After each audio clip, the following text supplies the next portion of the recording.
Bonjour chers auditeurs. Cette leçon est le résumé de la leçon 8 du 4e trimestre 2023. Un grand merci à nos abonnés pour leur soutien. Si c'est la première fois que vous regardez cette chaîne, abonnez-vous et cliquez sur l'icône du pouce levé pour aimer cette vidéo afin d'être averti lorsqu'une nouvelle vidéo est publiée. Le sujet de cette leçon: la mission auprès des nécessiteux. Prions. Notre Père qui est aux cieux, merci pour cette leçon. Aide-nous à la comprendre. Seigneur, aide-nous à mettre en pratique ce que nous apprenons. Au nom de Jésus, nous te prions. Amen. Notre texte clé se trouve dans Matthieu, chapitre 25, verset 40.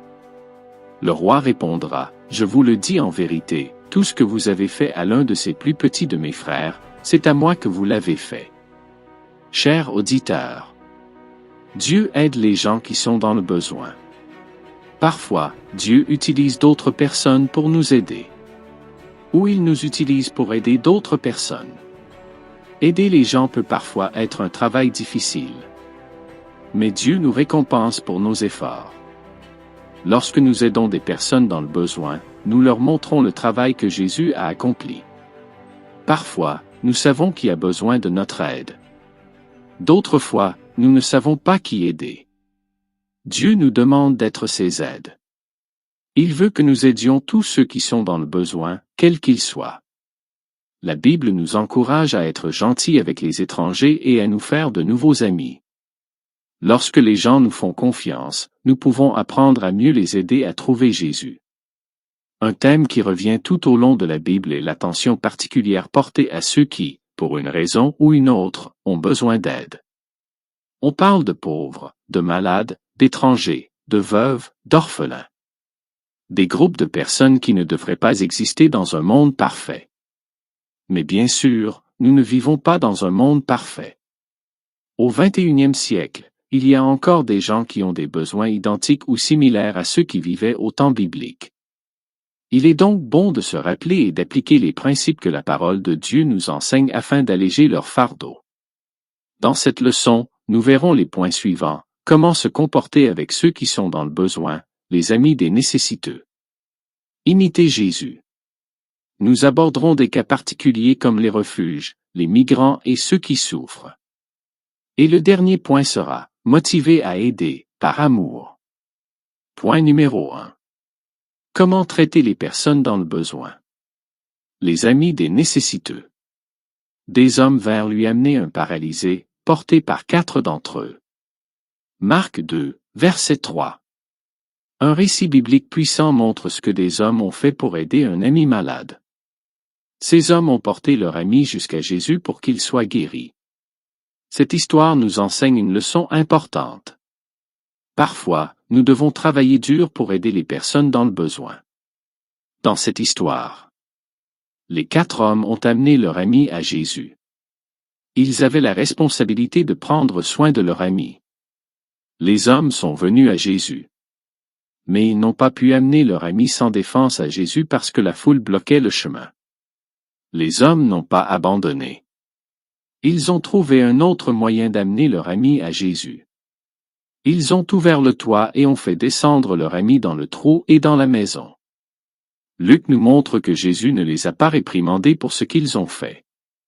Jésus a récompensé leur foi. Jésus nous montre comment aider les personnes sans défense. Jésus veut que nous fassions le même travail. Tout d'abord, nous devons nous lier d'amitié avec les personnes dans le besoin. Ensuite, nous apprenons à connaître leurs besoins. Enfin, nous les conduisons à Jésus. Jésus est le seul à pouvoir les aider. Les 4 hommes de cette histoire ont fait ces choses. Nous devons aussi faire ces choses, où que nous soyons. Point numéro 2. Imiter Jésus. Lorsque Jésus le vit étendu et qu'il apprit qu'il était dans cet état depuis longtemps, il lui demanda: Veux-tu guérir? Jean, chapitre 5, verset 6. Ellen G. White explique le plan de Jésus pour aider les personnes dans le besoin. Le plan de Jésus comporte 5 parties. Examinons chaque partie de ce plan. Partie 1. Passez du temps avec les personnes dans le besoin. Apprenez à les connaître. Apprenez quels sont leurs besoins et essayez de les aider. Regardez ce que Jésus a fait avec l'homme allongé au bord de la piscine. Jésus était là, prêt à l'aider. Partie 2. Montrez aux gens que vous vous souciez d'eux. Certaines personnes peuvent avoir du mal à nous faire confiance parce qu'elles ont été blessées dans le passé. Ces personnes peuvent avoir du mal à croire que nous nous soucions vraiment d'elles. Dieu nous demande d'avoir pitié d'eux et d'être compréhensifs. Nous devons leur montrer que nous n'attendons rien en retour lorsque nous sommes gentils avec eux.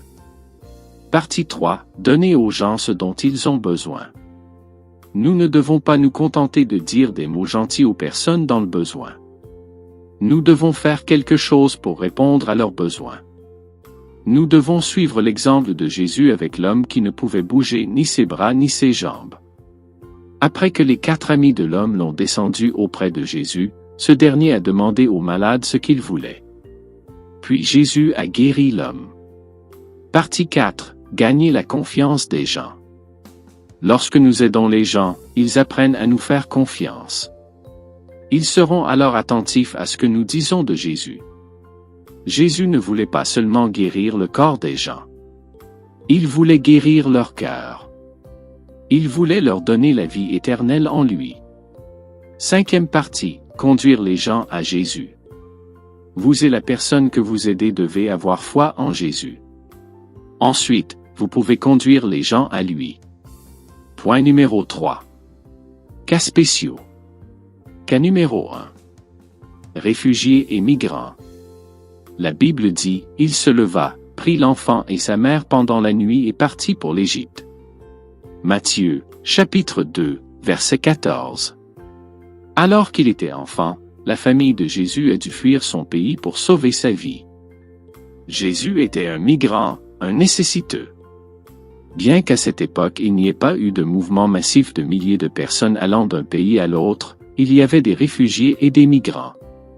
Certains venaient se réfugier en Israël, d'autres devaient partir pour diverses raisons, comme David, ou Elimelech et Naomi. Émigrer dans un autre pays est difficile, surtout si l'on ne connaît pas la langue. Parfois, il est également difficile de les aider, ou même de sympathiser avec eux. Ils sont particulièrement sensibles et, dans de nombreux cas, ils ont peur de s'ouvrir.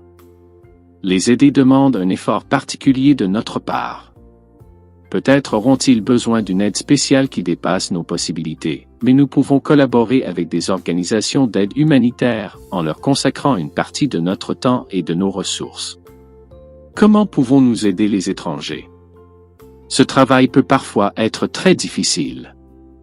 Dans certains pays, il est interdit de passer du temps avec les étrangers ou de les aider. De toute façon, nous devons faire de notre mieux. Nous devons aider les gens chaque fois que nous le pouvons et partout où nous le pouvons. N'oubliez pas que certaines personnes ont souffert de choses terribles. Elles ont donc besoin de notre aide. Commencez par prier. Renseignez-vous ensuite sur les étrangers et les étrangers d'autres pays qui se sont installés dans votre région. De nombreux endroits disposent de refuges pour eux. Vous pouvez commencer à travailler pour l'un de ces centres. Ou peut-être que l'école du sabbat de votre église locale peut créer un centre spécial pour ces groupes. Cas numéro 2. Aidez ceux qui souffrent. L'Esprit du Seigneur est sur moi, parce qu'il m'a consacré par l'onction pour annoncer une bonne nouvelle aux pauvres. Il m'a envoyé proclamer aux prisonniers la liberté et aux aveugles le retour à la vue, renvoyer en liberté les opprimés. Luc 4,18. La souffrance n'a pas de barrière. Elle touche les pauvres et les riches, les savants et les ignorants, les hommes et les femmes, les riches souffrent de dépression, les pauvres souffrent de la faim. Tout le monde peut être victime d'un accident, contracter une maladie, perdre un être cher, etc. Et nous sommes là pour les aider. À l'image de Jésus, nous devons nous approcher de ceux qui souffrent, comprendre leurs besoins et leur apporter la meilleure aide possible. Bien que nous souhaitions qu'ils connaissent et acceptent Jésus, cela ne doit pas conditionner notre service. En les aidant, il se peut qu'ils veuillent en savoir plus sur Jésus, ou pas. Cela n'a pas d'importance. Nous devons les aider quelle que soit leur décision. Bien que Jésus ait guéri des milliers de personnes, seules quelques-unes l'ont suivi. Mais cela ne l'a pas empêché de continuer à aider et à guérir les personnes brisées et souffrantes. Suivons son exemple. Point numéro 4. Motivé pour aider. Juste pour l'amour. Il n'y a pas de plus grand amour que de donner sa vie pour ses amis. Jean 15 verset 13. Nous savons que les besoins ne cessent jamais, car vous aurez toujours des pauvres ou des nécessiteux avec vous, et chaque fois que vous le voudrez, vous pourrez leur faire du bien. Marc, chapitre 14 verset 7. C'est pourquoi nous devons nous demander, pourquoi les aider? Parce que nous les aimons comme Dieu nous aime. L'amour doit nous pousser à accomplir des actes de bienveillance envers les autres. L'amour fait tomber toute barrière qui pourrait nous empêcher d'approcher les personnes dans le besoin, de compatir avec elles et de les aider de quelque manière que ce soit. Ceci est particulièrement important lorsque nous voulons aider une communauté spécifique qui peut être différente de nous en raison de sa religion, de ses coutumes, de son mode de vie. Lorsque nous les approchons avec l'intention de les aider, nous devons prier Dieu pour qu'il nous aide à trouver la meilleure façon de le faire. Il nous aidera à montrer notre amour, à devenir leurs amis, à les aider et à les conduire à Jésus. Il y aura toujours de nombreuses personnes qui auront besoin de votre aide, des amis proches, des étrangers éloignés et des étrangers qui ont quitté leur pays à la recherche d'un espoir et d'une nouvelle vie. Nous devrions faire ce que nous pouvons pour les aider chaque fois que nous le pouvons. Pendant son séjour sur terre, Jésus a aidé les gens. Parfois, Jésus allait vers les gens qui avaient besoin de lui. D'autres fois, les gens venaient à Jésus, ou leurs amis les amenaient à Jésus. Une famille s'est rendue dans les îles de Trinité et Tobago, dans la mer des Caraïbes. Elle y a servi Dieu pendant 6 ans. Les 3 premières années, la famille a vécu dans une communauté majoritairement hindoue et musulmane. De nombreux hindous se sont plaints parce que, dans le passé, les chrétiens avaient refusé de venir à leur fête de Thanksgiving chaque année. Bientôt, la famille chrétienne s'est liée d'amitié avec un hindou. Leur nouvel ami hindou les a invités à participer à une célébration de Thanksgiving. La famille chrétienne a suivi l'exemple de Jésus.